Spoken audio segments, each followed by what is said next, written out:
Bonjour! I have just arrived in a little village not far from Paris called Auvers-sur-Oise. It's Van Gogh's, sa maison de Van Gogh. So we're gonna check out all the places he lived in and all the places he loved. Allons-y!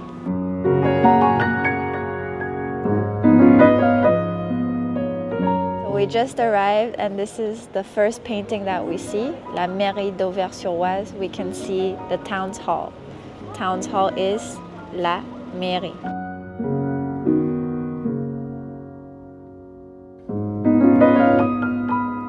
In front of the auberge of the inn where he used to live, and he actually lived here the last 2 months of his life, and before that he was in an asylum in Saint-Rémy-de-Provence.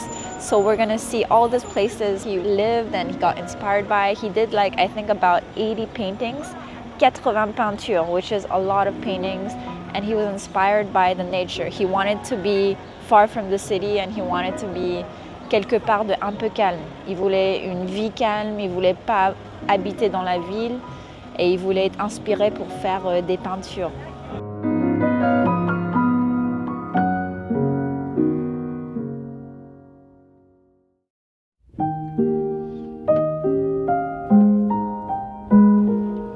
Voici la peinture et voici le lieu.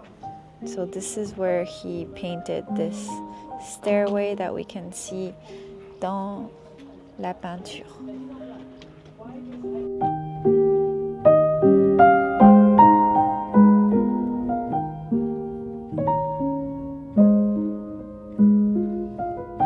I really like this local village life. It feels like we're the only ones here, on est les seuls. And there's like a little bar, il y a un petit bar where there's people that are like locals that are having a drink, qui boivent un coup. But this is really what I wish all French small villages were like. Unfortunately, I went to Monet before and it wasn't this case. C'était pas aussi silencieux.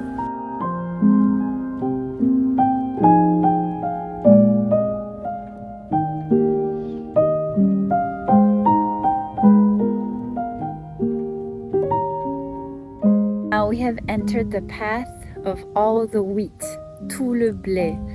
So he was really had space to think, had space to be creative. And je pense que toutes les personnes créatives, all creative people, we need this. On a besoin de l'espace. We need space to think, to write, to create.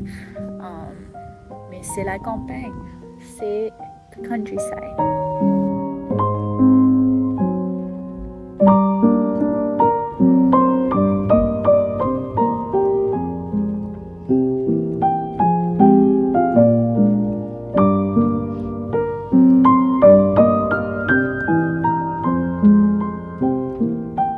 Blé au corbeau means wheat field with crows.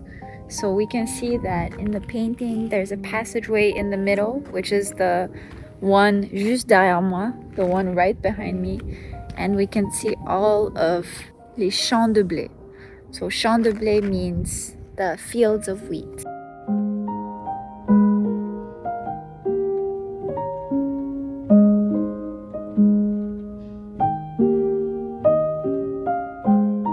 Maintenant, on entre dans cette partie.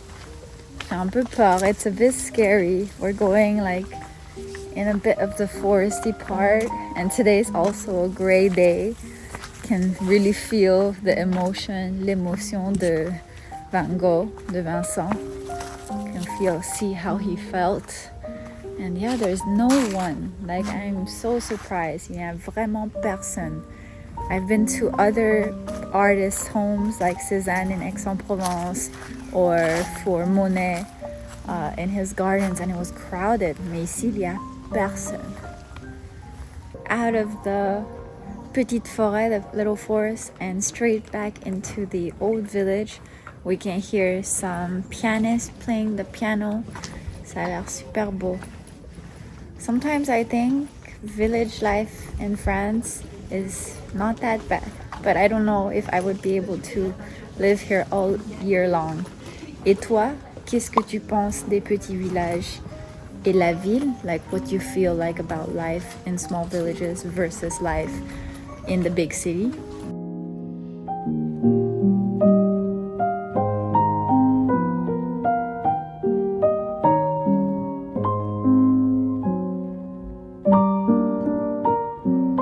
was so spontaneous, c'était hyper spontané. Bon, il pleut un peu, it's raining a bit. We started this tour by like accident. We just saw that the guy opened the gate and it's actually his garden. So he used to live here and he showed us all of the paintings, toute la peinture and the different places, les différentes parties, where the roots was, and he also talked a lot about his life. He was so inspiring. Like he's one of the only artists in the world that people go in front of his paintings and then they actually melt in tears. Ils fondent en larmes. I don't know many artists that can do that. So if you come here, definitely go check out their tours. They just opened like a few weeks ago and he was saying that it used to be him and his wife's garden. C'était leur jardin et ils ont décidé de commencer ça. Bien sûr, ils font partie de la Fondation Van Gogh. They're part of the Van Gogh Foundation and they had specialists come here, check everything. But his English is so good et son anglais est super bien et son français est très bien aussi. Et c'est super intéressant de comprendre ce que l'artiste a vécu. It's really interesting to understand what the artist went through. And tell me if you have ever been touched by any of Van Gogh's paintings, si tu as été touché par ses peintures, because it's something I would be very interested to know about.